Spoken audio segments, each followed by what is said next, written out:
Bom dia, gente. Estou gravando esse vídeo aqui para discutir um pouco uma interessante questão da semana passada, que foi a decisão do ministro Marco Aurélio Mello, do Supremo Tribunal Federal, de promover a soltura de todos os presos em segunda instância que logo que não tiveram transitado em julgado decisão judicial final, que significava, no caso mais conhecido do país, a soltura do ex-presidente Lula.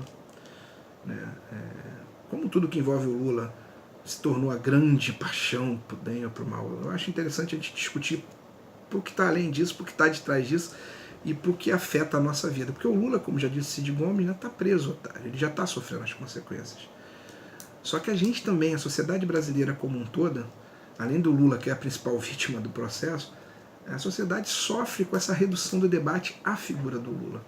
A democracia perde com essa redução do debate. O judiciário pode não perceber de maneira perceptível ou não, atende a interesse e também perde com essa redução da questão. Não que foi essa questão. O Marco Aurélio mandou soltar as pessoas na condição como a do Lula e mandou um recado. Isso aqui foi a parte estranha. Quando ele soltou a decisão, ele falou: só quem pode revogar a minha decisão é o pleno do Supremo. O pleno são todos os ministros reunidos. Isso aconteceria depois das festas, enfim, o Lula seria solto. Ele entendia que nenhum ministro isoladamente poderia revogar sua decisão, num recado claro ao Toffoli. Toffoli é o atual presidente do Supremo, uma janela, nomeado pelo Lula, na época muito criticado porque era advogado do PT, diziam que o Toffoli iria para dentro para proteger o PT nas acusações do Supremo. Das duas, uma. Ou o Lula foi de uma isenção e nomeou um cara que ele sabia que ia ferrar com a vida dele, ou então o Lula e o PT escolheram mal pra cacete, né, os ministros do Supremo. Essa ideia era se defender.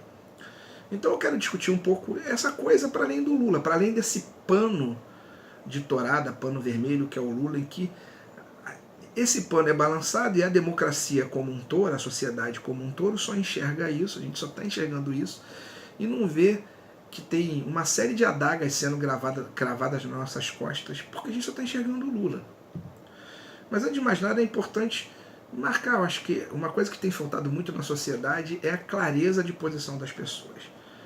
Qualquer debate intelectual sério, eu preciso dizer quais são as minhas avaliações precedentes, para que as pessoas entendam de onde eu estou falando e quais são os pontos de vista prévio sobre os quais a gente se apoia. A imprensa não faz isso, A imprensa vende tudo que ela divulga como verdade, e isso é uma tremenda canalice. Por exemplo, muita gente do judiciário tem feito essa canalice, muita gente da política, sendo mais difícil, porque na política você tem lados claros. Então é importante a gente dizer de que lado a gente está defendendo, o que a gente defende. Então a primeira coisa que eu defendo é o debate franco. Para além do Lula. Vamos esquecer um pouco o Lula. Mas para esquecer um pouco o Lula é preciso marcar a nossa posição do que a gente acha, qual é o papel do Lula nesse processo e como a gente se posiciona à frente desse papel. Bom, para mim o papel do Lula, a primeira questão é o papel de um preso político. A prisão do Lula cumpriu uma função política de afastá-lo da disputa do poder nesse país, o que é muito triste. A gente se tornou meio dependente do Lula, o debate político se resume a ser pró ou contra Lula, e aí um lado decidiu afastar, mas eu não considero aquele preso político só por isso, não. Acho que existem evidências claras. Por exemplo, o Lula foi preso e o Ministério Público que investigou, o Dallagnol, diz claramente que não há provas, que há convicção.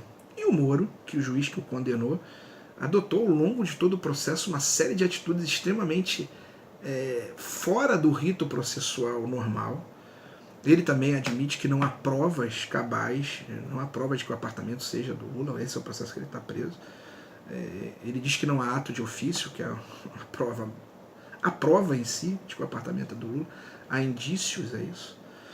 E além disso, o Moro, a atuação do Moro ao longo de todo o processo foi muito lamentável para quem minimamente defende a isenção do judiciário. Ele confrontou a decisão de juiz de segunda instância que mandou soltar o Lula, não cumpriu decisão, enfim.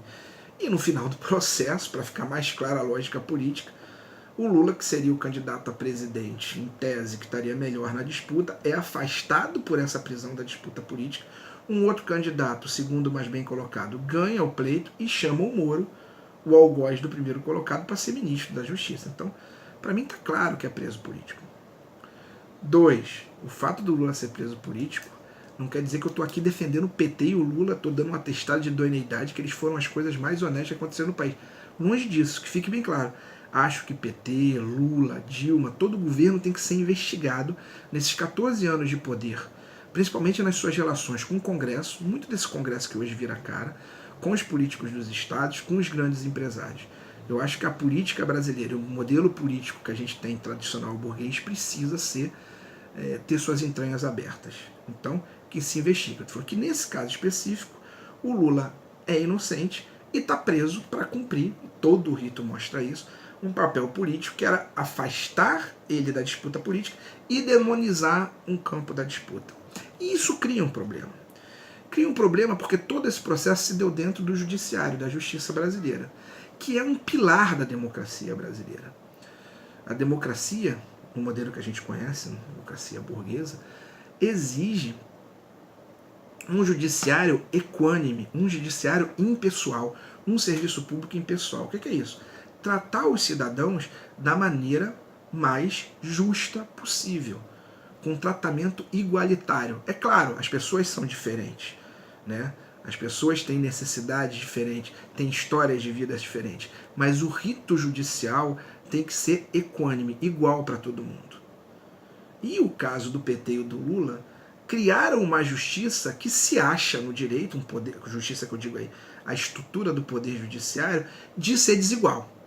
Dependendo do lado, eu acho desigual. A gente está vivendo um caso claro aí, a questão do Queiroz, assessor do filho do Jair, do presidente Jair eleito, assessor do filho dele, que se negou aí depor no Ministério Público 2 vezes, disse que estava preso, aparece, dá uma entrevista, deu ontem uma entrevista migué na televisão, e você não vê o Ministério Público tão célere para ir atrás do Lula, né, como a Raquel Dodge foi, né, ou o Judiciário tão célere para decidir questões que envolvam soltura do Lula. A gente já viu lá atrás, Lula solto, Lula preso em horas. Você não vê o Ministério Público, até agora, ir atrás do Queiroz e falar: bonitão, vem te explicar aqui.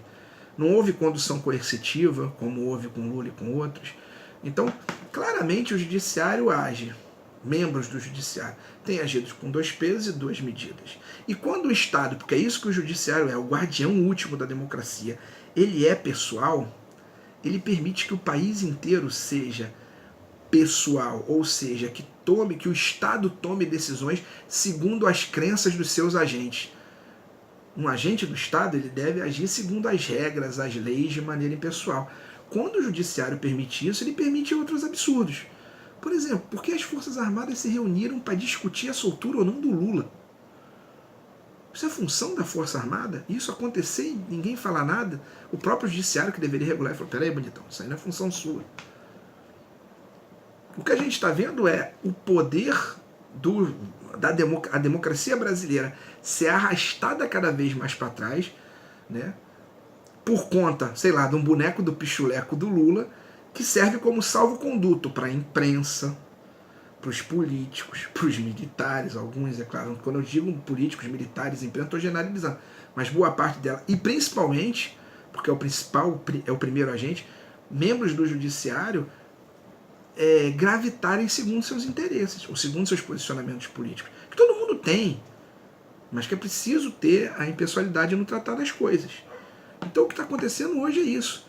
A gente precisa discutir. Se a gente quer salvar a democracia, se a gente quer um país democrático, a gente não pode transformar o judiciário num fla-flu legitimado pela figura do Lula, que já está lá pagando o preço dele, que eu acho que é injusto nesse caso.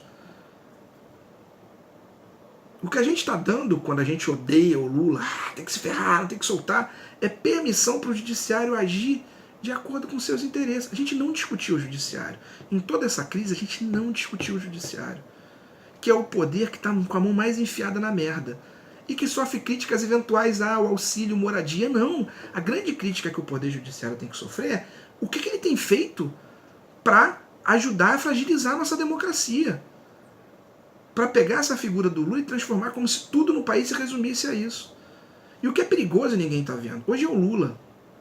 Amanhã qualquer um de nós pode ser condenado, sei lá, por esse vídeo, porque alguém vai dizer que eu estou apoiando o Lula. E aí uma decisão judicial pode ser contra mim por conta desse posicionamento político. E justiça não funciona assim.